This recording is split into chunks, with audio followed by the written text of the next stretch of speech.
نحمده ونصلي على رسوله الكريم. محترم سامعین، امام مالک رحمهullah اغا یو لوی شخصیت او لوی انسان پاتې شوی دی چې الله پاک د هغې نه د دین ډېر کار اخیستی دی. موطا امام مالک چې کوم کتاب یادېږي 8مه درجه کې پړاویږي، هم دا د امام مالک رحمهullah دی. دغه رنګې په 4 مذاهبو کې د یو مذهب امام هم پاتې شوی دی. په یو موقع باندې امام مالک رحمهullah د احادیثو درس کو، احادیث یې پړاوهله. دا درس په دوران کې د امام مالک رحمهullah دا رنګ داسې بدلیږي را بدلیږي،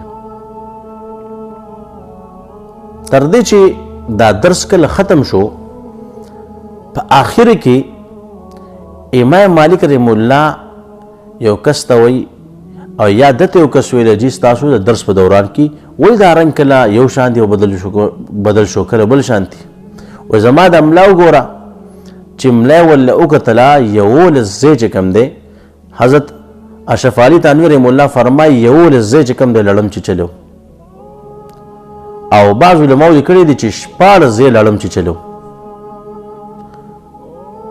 نو امام مالک رحمهullah فرمایل چې ما ته دا بې ادبي ښکارېدله چې د نبي علیه الصلاة والسلام احادیث، دا مبارک احادیث او د دې درس پرېږدم او زه چې کوم دی په لړم شم او په ځان شم، دا ما بې ادبي ګڼله، دا ما د ادب نه خلاف ګڼله.